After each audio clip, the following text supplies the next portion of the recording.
Sebelumnya, Assalamualaikum warahmatullahi wabarakatuh. Terima kasih kepada teman-teman dan Pak Irwan atas kesempatan yang telah diberikan kepada kami untuk mempresentasikan hasil kerja kelompok kami yang berjudul Affinity Diagram. Sebelumnya, perkenalkan anggota kelompok kami terdiri dari Abdul Qadir Jailani dengan NIM I071903. Kemudian ada Aziz Surya Ananda dengan NIM I071917. Kemudian ada Giovanni Rahmat Ilahi dengan NIM I071929. Dan kemudian ada saya sendiri dengan NIM I071938. Baik, untuk slide selanjutnya akan dijelaskan oleh teman saya Aziz. Silahkan. Oke, terima kasih Mas Lukman. Langsung saja masuk ke bagian pertama, yaitu pengertian dari affinity diagram. Affinity diagram sendiri merupakan sebuah alat TQM atau Total Quality Management untuk mengumpulkan sejumlah besar data bahasa, yaitu berupa ide, pendapat, masalah, dan mengaturnya ke dalam kelompok-kelompok berdasarkan hubungan alaminya. Jadi, data-data berupa ide, gagasan dari karyawan mungkin itu akan dikelompokkan dalam kelompok-kelompok alaminya. Berikut adalah contoh-contoh dari sticky note datanya. Lanjut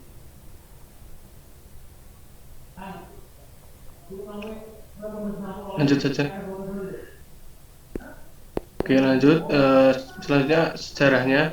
Sejarah dari affinity diagram ini, affinity diagram itu sering disebut juga dengan metode KJ. Ini pertama kali diperkenalkan oleh seorang ahli antropologi Jepang yang bernama Jiro Kawakita pada tahun 1960-an. KJ merupakan singkatan dari nama yang memperkenalkannya, yaitu Kawakita Jiro. Berikut adalah foto beliau.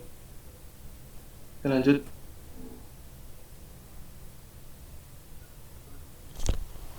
Ini. Selanjutnya,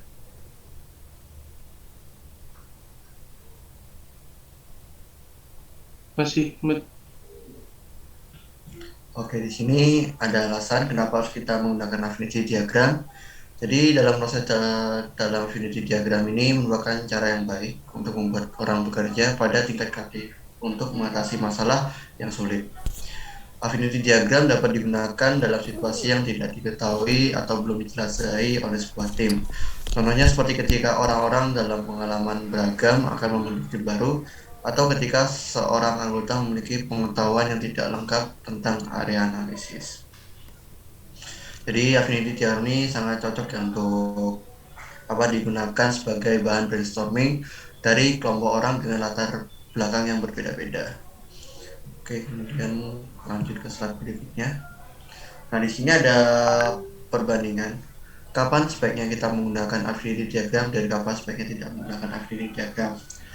Untuk waktu kapan sebaiknya menggunakan diagram affinity yaitu pada saat kita akan menyaring data dalam jumlah besar.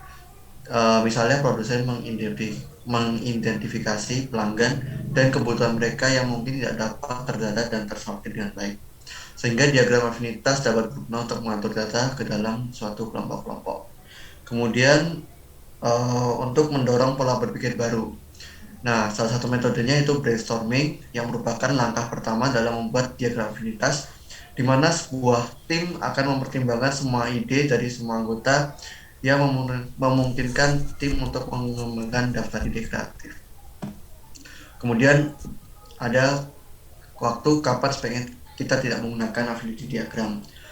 Jadi sebagai aturan praktisnya, jika kurang dari 15 informasi yang diidentifikasi atau ide-ide yang terkumpul kurang dari 15, maka kita dapat mengabaikan proses afinitas. Sebagai gantinya kita dapat mengklarifikasi dan menggabungkan ide-ide dan kemudian menggunakan salah satu alat pengambil keputusan untuk mengidentifikasi prioritas tertinggi.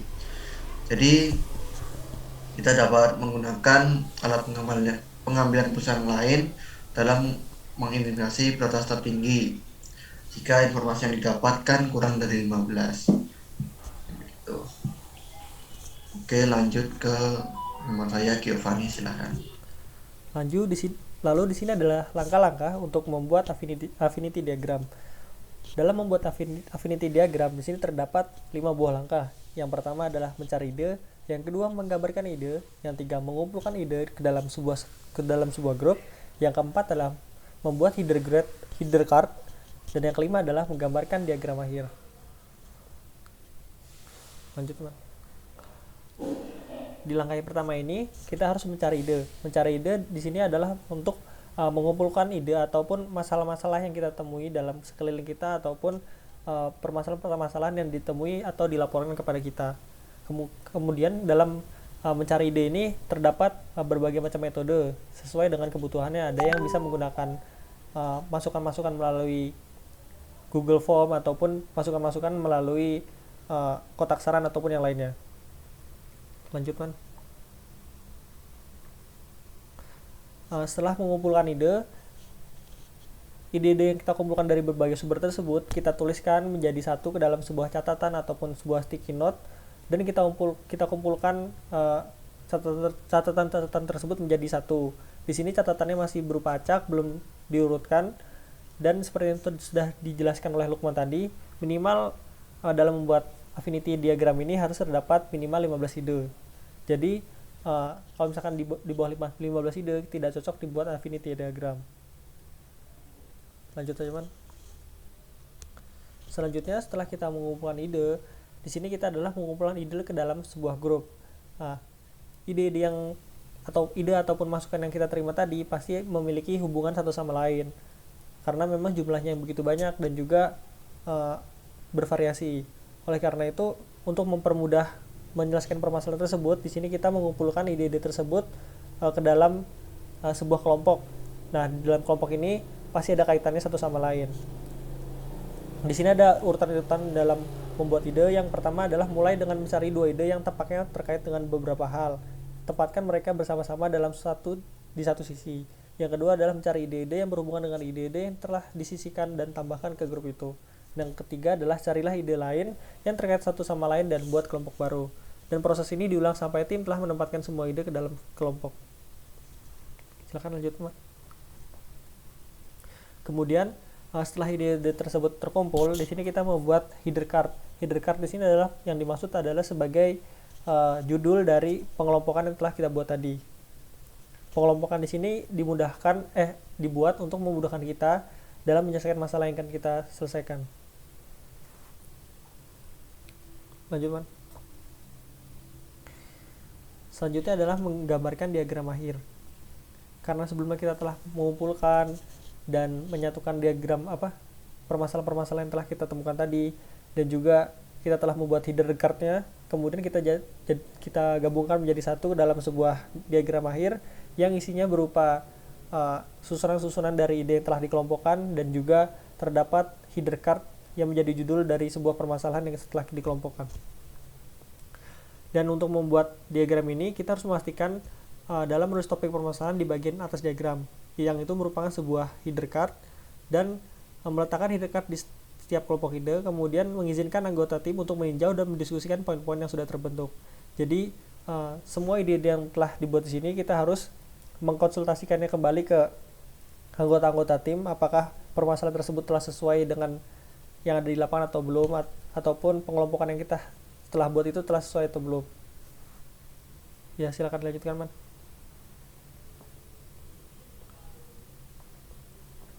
Ya, lalu selanjutnya ada studi kasus affinity diagram pada kualitas pelayanan di Rumah Sakit Unisma Malang. Di sini ada 4 pengelompokan. Yang pertama itu ada sistem, yang kedua manajemen, yang ketiga resource, dan yang terakhir ada tools and equipment. Di sini mereka mengelompokkan sistem, yaitu yang pertama permasalahannya SOP tidak dijalankan, yang kedua perulangan membaca bahan baku obat, lalu yang ketiga job description kurang jelas, yang keempat yaitu sistem pembagian kerja yang kurang optimal. Lalu masalah manajemen yaitu kurangnya pengawasan dari manajer, motivasi pelayanan untuk melayani pelanggan yang kurang, gaji pelayan yang tidak sebanding, dan kurangnya apresiasi. Lalu untuk masalah resource adalah jumlah pelayan yang minim, lalu terlalu banyak beban pekerjaan karyawan. Lalu untuk masalah tools and equipment, yaitu peralatan yang digunakan kurang mendukung dan ketersediaan obat. Mungkin itu studi kasus pada Rumah Sakit Unisma Malang. Bisa dilanjut, Lukman.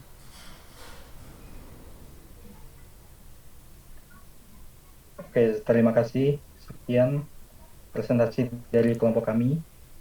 Waktunya saya kembalikan ke Lukman. Terima kasih atas perhatiannya. Demikian presentasi dari kelompok 4 manajemen industri afinitas diagram. Kurang lebihnya mohon maaf. Wassalamualaikum warahmatullahi wabarakatuh. Waalaikumsalam. Waalaikumsalam warahmatullahi Waalaikumsalam wabarakatuh. warahmatullahi wabarakatuh.